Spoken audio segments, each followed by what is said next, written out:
Welcome to television's unchallenged authority on wealth, prestige, and success.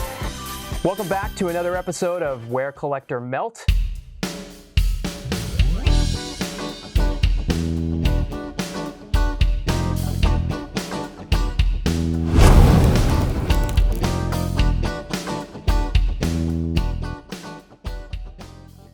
Chill the champagne and get the caviar ready. This is the Let Them Eat Cake episode.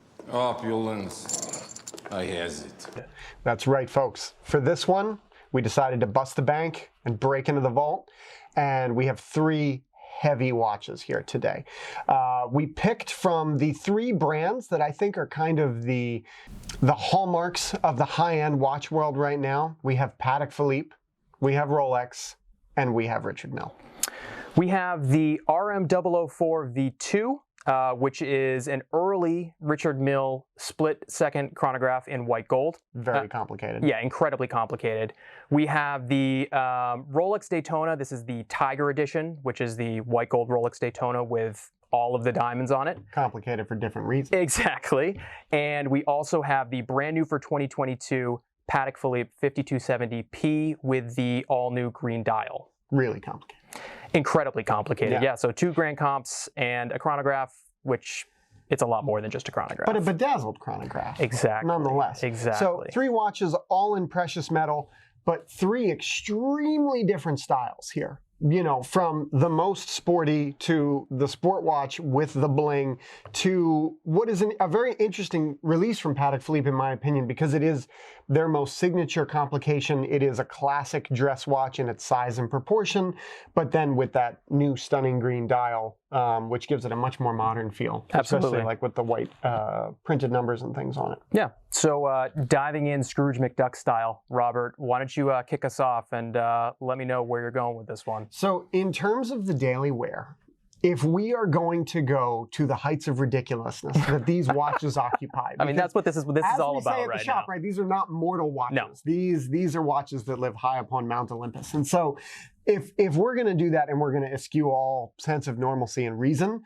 then I'm going to go with the most fun watch on the table. I love it. Which is the Tiger. Yeah, I mean, to be so unapologetic with it, and to wear a Rolex that is fully blitzed out in diamonds, right. I think it's great. I love the idea. The thought of you walking into work wearing this is hilarious, but I absolutely love it. Conservative suit and tie. Right. Like very, very kind of called back, and then bling bling. Yeah. Why not, right? All right. You got to have fun with it. And rubber strap. Again, that dichotomy of like a very heavy watch on, you know, what is arguably probably a $10 piece of rubber. But ridiculously comfortable. I mean, that's a different story. But well I love the Oyster Flex Just strap. boiling it down to the material. Sure. So then, for my keeper, you know, as always, I'm probably a little bit predictable at this point, but I got to go for the Patek. It's a platinum Patek. It's a complication that they are known for, that they have, you know, really refined and brought from the past into the future, and I think this watch does it really well. The green is really pretty. Green is the color of the moment. Oh my God. So, and it's a beautiful looking movement. Really nice in-house manually wound chronograph from Patek. I mean, it's their signature grand comp, I would say. And then, unfortunately, that does leave the Richard Mille Lots for of the hate for the RM. No, I love RM. I think what they do is really great, but in this case, it's too big. Really? Wait a minute. Really thick. Oh, this is coming from the guy who professed his love for Panerai recently. And but I still do. Don't get me wrong. But this one being in white gold, if it was titanium, I might be more interested because then it's a little bit lighter, comfortable on the wrist. This to me is a little bit more of a commitment. I'm voluntary here. See, I'm not committed. To wear? Yeah. Just to, okay.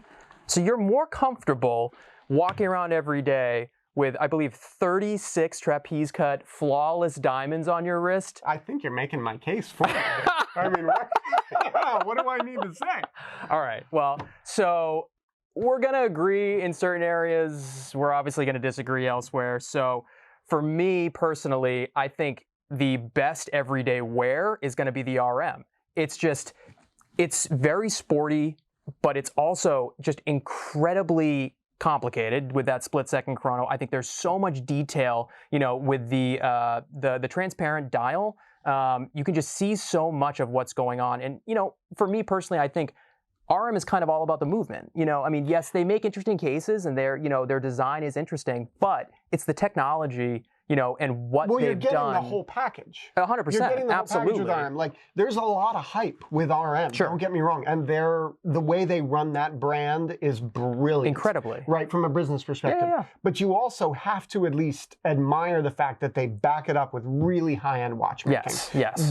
This is an incredibly well-built machine. Unbelievable. I mean, hopefully we can get some shots of this movement here because it's beautiful. I mean, so the interesting thing, so this is the V2. The original RM004 that came out, I believe it had a titanium base plate, and they ran into major issues with it pretty quickly. So actually, at this point, the original RM004 is one of the rarest RMs that you can find on the market. They switched out that base plate to a carbon nanofiber base plate, which they used in some of their tourbillon movements. Concept stuff, Exactly. Right? It's Renault and Poppy. Like, it's, but that's got a track record now at this point. Like, we know it works. Oh, yeah. So I mean, it's smart. Right. I mean, I think the V2 came out in, I believe, like 05, 06. I'm not totally sure. But again, right. They have a track record there. I don't know how durable it is. I know that certain RMs at this point, have, a track record of, incredible durability, whether it's the suspension I don't know, system, exactly, those ones. But, I think for me personally, when this came in, I did wear it around the shop for a day because why not?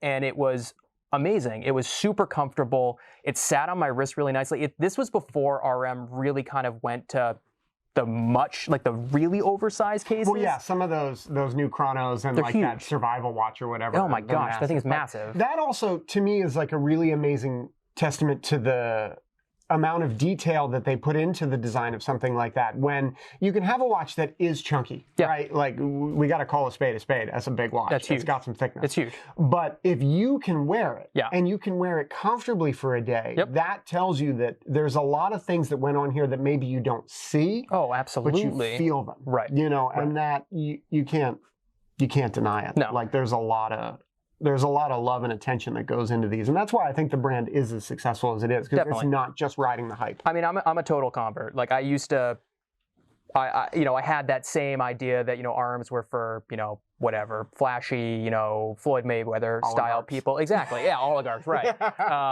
And then actually handling some, playing around with them, wearing them, they're unbelievable. They're absolutely mind blowing. There's so much detail in this, so I could very easily wear this every day. And you'd stare at it. I wouldn't stop. I would get nothing done because all I would do is stare at it. So anyway, so everyday wear RM, and then for my collect, the Rolex. I mean, it's a tough choice. I know you're going to give me so much crap because I'm going the direction that I always go. But another one. I don't know how I can say no to this Daytona. It's ridiculous. It's like I just said, I mean, you have 36 flawless trapeze cut diamonds on the bezel alone. You have diamond indices, so you have 11 diamond indices. Then you have a pave and black lacquer dial. I didn't even notice that there were little the studs. Studs there for the hours, because there's just so much. Yeah, there's so much on the dial. Oh, there's just so many diamonds on. There's so many diamonds on my watch. I forgot about those diamonds, but I mean, it's unbelievable. And this is going to sound completely ridiculous, but this is somehow weirdly subtle. Like, it's understated, if I can even use the word understated and 36 trapeze cut diamonds in the same sentence. Like, it somehow manages to be understated. This watch on the bracelet, this watch in yellow gold is way too much for me. And the one, where they do the bracelet with all the diamonds down the center links. It's a lot. Yeah. Oh my God, that one's way too much for me. Do they do the lugs on those too? I believe they do the lugs as well. I think that's this too much.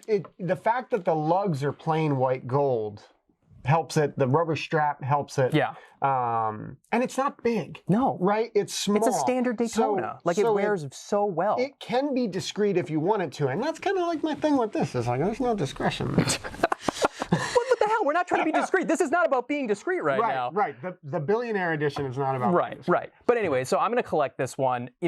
It's like, is it a tiger? Is it a Rorschach test? Like, I don't know. Maybe it's going to tell me that I don't have it. It's pretty. Yeah, exactly. It's pretty. Yeah, I mean, it's gorgeous. So that leaves me with melting down another Patek. Oh no! We suck again! This time it just happens to be a $200,000 plus Cuban one. chain of like the Pateks that you have. Yeah, left in the exactly. slag I like pile. that idea actually. That I could get behind that. It's like your necklace of shrunken heads. Or The something. 5270 is an incredible watch, and I love it. It's one of my favorite modern Patek references. I think it's absolutely gorgeous. And a lot of nice variations there too. So many. Different I mean, metals, different dials. I mean, you could give me even just like a white gold gray dial, white gold white dial, whatever. That you first know, series. the first series exactly. with the brushed texture on the dial. It's beautiful. Perfect watch. You know, or the platinum salmon is incredible. This, I don't know. I cannot come around on this one. The green, I know that green is, you know, the hot color this year, or was the hot color this past year, but I don't like it. It's way too much for me. It goes from like, it's like pool table green in the middle, and then it like goes ombre out to this like black on the edges, and then with the white railroad track, it's very messy to me. And it's really interesting because I can't think of another ombre dial like this, or fume, whatever you'd like to call it. Has Patek done this before? Because I mean, I can't. Not that I can think of off the top of my head. Yeah, where they have done that. So it is kind of startling to see a Patek with that kind of dial. And I think honestly, beyond the color itself, which is too much in my book, but it's the combination of those white registers, the white, you know, sub-dial hands, and that white minute track. Like, it's so just in your face, and there's so much contrast there. It just does not read classic, classy Patek to me. But Cast it into the fire!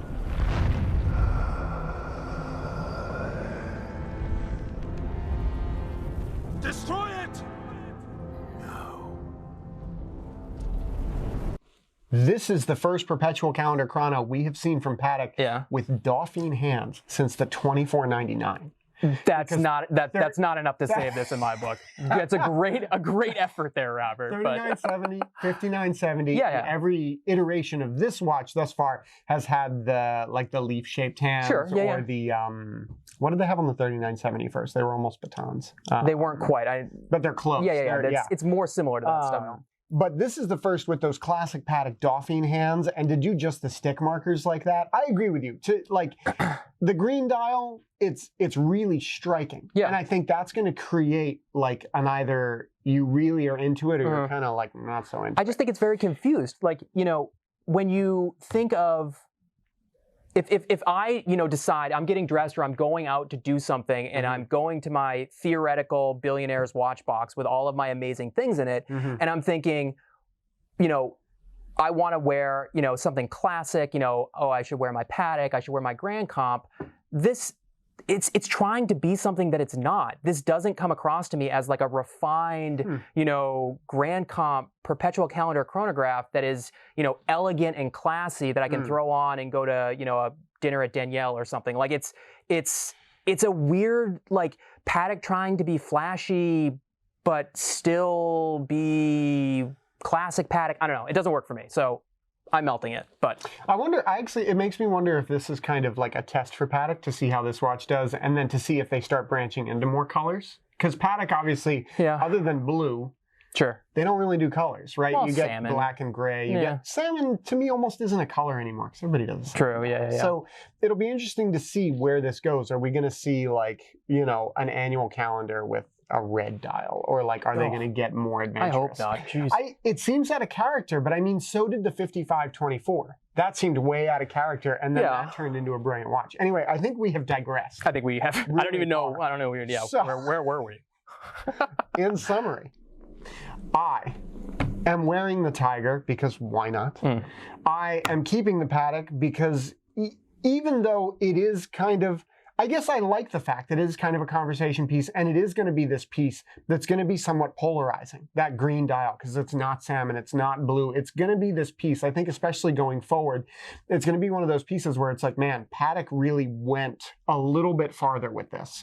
I like that idea. I like that idea of like having that watch that's like, man, this was them moving into new territory. I think, not to interrupt you, but to interrupt you, I think this is going to be like when you walk into a house and you see some kind of weird, trendy Renault And you're like, thing oh, that that was the happened. 80s. And you're like, oh, they remodeled that in 2009 Yeah. because every single house that got remodeled in 2009 Right. had Granite and whatever stainless it was steel. exactly, Yeah, or shiplap or whatever the hell they're doing these days. But sorry, continue. And then Yeah, no, and that could be. Yeah. That could be, or it could be the next Testarossa.